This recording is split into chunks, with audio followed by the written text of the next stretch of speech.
एक ऐसी murder mystery जहां मौत से भी ज्यादा शॉकिंग चीज होती है पोस्टमार्टम रिपोर्ट में एक लड़की की बॉडी से मिलता है एक आदमी का दिल। आपने बिल्कुल सही सुना, ये इंडिया की क्राइम हिस्ट्री का ऐसा केस था जहां डॉक्टर्स भी ब्लैंक हो गए थे। पुणे की एक 19 साल की फैशन डिजाइनिंग स्टूडेंट जिसका नाम था सनम हसन, उसकी बर्थडे पार्टी होती है और अगली सुबह मिलती है उसी लड़की की लाश। लेकिन असली ट्विस्ट तो तब आता है जब पोस्टमार्टम रिपोर्ट देखकर डॉक्टर कहते हैं इस लड़की की बॉडी में तो किसी आदमी का दिल है। और इससे भी बड़ा ट्विस्ट तो ये था कि कोर्ट के परमिशन से सनम की बॉडी को कब्र से वापस निकाला जाता है। आखिर इस केस में ऐसा तो क्या था कि कोर्ट भी मजबूर हो गई किसी दफन लाश को वापस बाहर निकालने के लिए। So let's discuss one of the most unsolved and mysterious case of Indian crime history.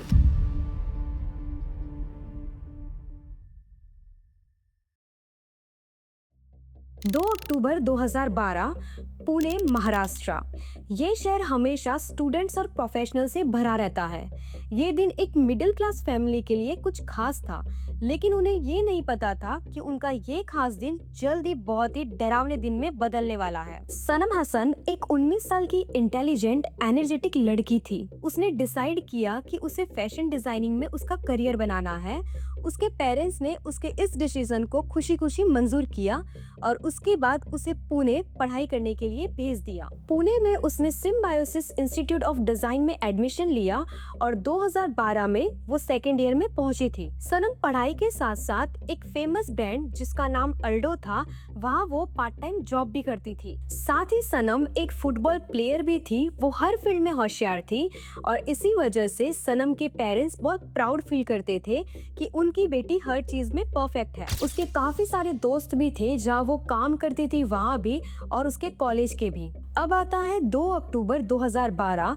इस दिन सनम हसन का बर्थडे था और उसका बर्थडे सेलिब्रेट करने के लिए उसके पेरेंट्स और उसका बड़ा भाई मुंबई से पुणे आते हैं। वो पूरा दिन अपने पेरेंट्स और भाई के साथ घूमती है और होटल में ही डिनर भी करते हैं। शाम को वो जब अपने रूम पर वापस आते हैं तो सनम उसके पेरेंट्स को बताती है कि आज रात को उसके साथ काम कर रहे एक लड़के ने उसके लिए बर्थडे पार्टी अरेंज की है। ये लड़का अल्डो के शोरूम में सनम के साथ काम करता था और उसका नाम था मोनिश विजय और ये 23 साल का था। सनम के पेरेंट्स ने उसे पार्टी में जाने की परमिशन दे दी और वो वही होटल में रुक गए। मोनिश ने बर्थडे पार्टी उसके किसी एक फ्रेंड के घर पर रखी थी जो होटल से करीब 8 किलोमीटर दूर था। उस पार्टी में सनम के कॉलेज के फ्रेंड्स और उसके कलीग्स सब लोग आए हुए थे।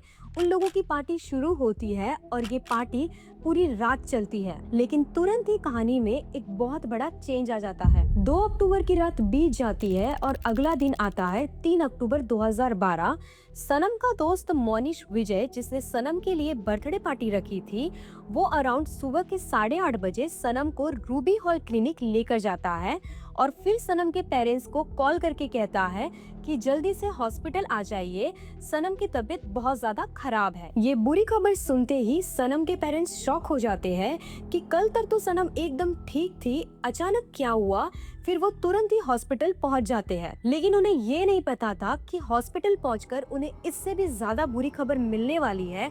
और वो खबर ये थी कि डॉक्टर्स ने सनम को डेड डिक्लेयर कर लिया था। तुरंत फिर पुलिस को इन्फॉर्म किया जाता है। वो अपनी इन्वेस्टिगेशन शुरू करते हैं और सनम की बॉडी को पोस्टमार्टम के लिए सेशन जनरल हॉस्पिटल भेज दिया जाता है। जब पोस्टमार्टम की रिपोर्ट आती है तो उसमें ये पता चलता है कि सनम हसन की बॉडी में काफी ज्यादा अमाउंट में अल्कोहल पाया गया है। अब या तो सनम ने अपनी मर्जी से इतनी शराब पी थी या फिर किसी ने जबरदस्ती उसे शराब पिलाई थी। उसी शराब के ओवरडोज के वजह से उसे हार्ट अटैक आया और उसकी मौत हो गई। साथ ही सनम हसन की बॉडी से कुछ सीमेंट के सैंपल्स भी मिले, जिससे ये पता चलता है कि सनम की मौत होने से पहले उसके साथ किसी ने फिजिकल रिलेशन भी बनाया था। बट इस बात की क्लैरिटी नहीं थी कि ये रिलेशन उसकी मंजूरी से बना या फिर उसके साथ कोई जोर जबरदस्ती हुई। ये तो कुछ भी नहीं था, बट इससे भी बड़ी और शॉकिंग बात तो ये सामने आई कि सनम हसन की बॉडी में जो दिल था वो किसी आदमी का था। ये तो सब जानते हैं कि जब पोस्टमार्टम होता है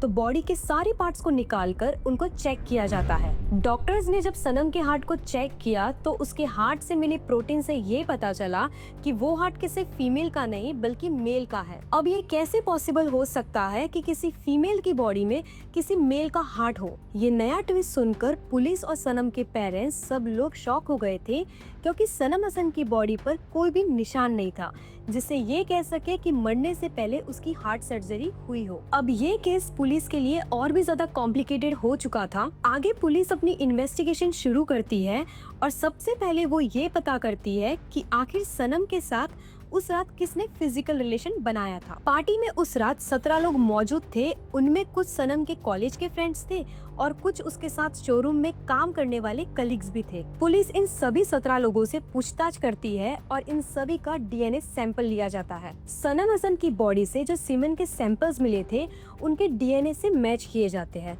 लेकिन सबसे शॉकिंग बात तो ये थी कि उन 17 लोगों में से किसी का भी डीएनए उस सीमेन से मैच नहीं हुआ। इवन सनम का जो क्लोज फ्रेंड था मोनिश विजय, उसका भी डीएनए सीमेन से मैच नहीं हुआ। यानी उस रात पार्टी में मौजूद 17 लोगों में से किसी ने भी सनम के साथ फिजिकल रिलेशन नहीं बनाया था। अब पुलिस के लिए ये केस और भी ज्यादा कॉम्प्लिकेटेड हो चुका था, क्योंकि पहले तो उन्हें ये नहीं पता चला कि आखिर सनम के साथ किसने फिजिकल रिलेशन बनाया, और दूसरा ये कि सनम की बॉडी में आखिर किस आदमी का दिल था। पुलिस इन्वेस्टिगेशन चालू रखती है और मोनिश विजय से डिटेल में पूछताछ करती है, तो वो बताता है कि उस रात उसके दोस्तों ने सनम को थोड़ी शराब पिलाई थी, लेकिन धीरे धीरे वो ज्यादा शराब पीने लग गई। सनम ने शराब इतनी पी ली थी कि उसके ओवरडोज की वजह से सनम को रात को 2 बजे उल्टियाँ भी हुई थी। इसीलिए मोनिश ने उसे आराम करने के लिए एक कमरे में सुला दिया, और जब सुबह करीब 8 बजे उन्होंने कमरे में जाकर देखा तो उन्हें पता चला कि सनम हसन तो मर चुकी है। इतनी पूछताछ के बाद भी पुलिस के हाथ कुछ भी नहीं लगा। और अब आ जाता है साल 2014।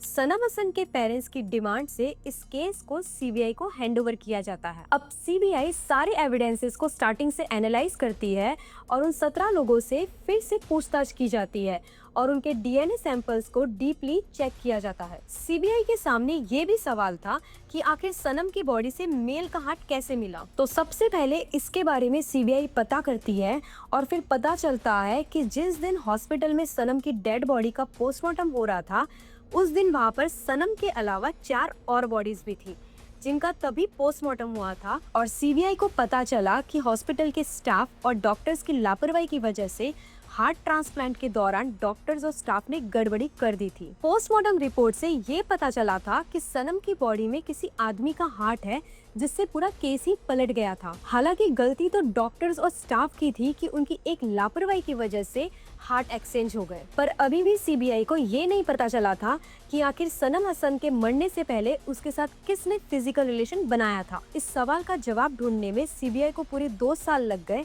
और फिर आ गया 2016।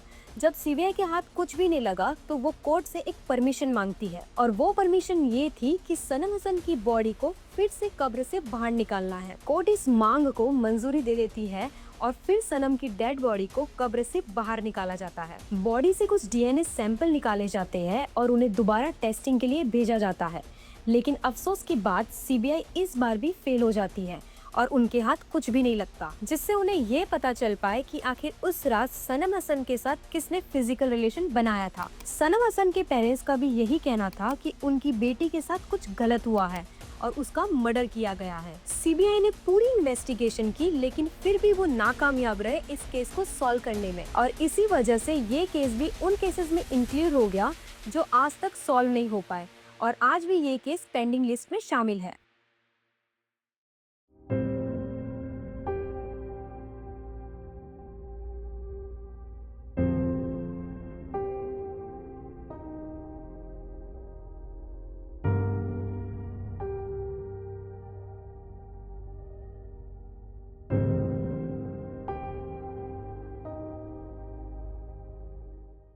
दोस्तों, आज का केस बस यही था। आप सबकी इस केस पर क्या राय है मुझे कमेंट करके जरूर बताइएगा।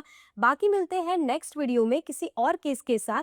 टिल देन अपना ध्यान रखिएगा। राधे राधे।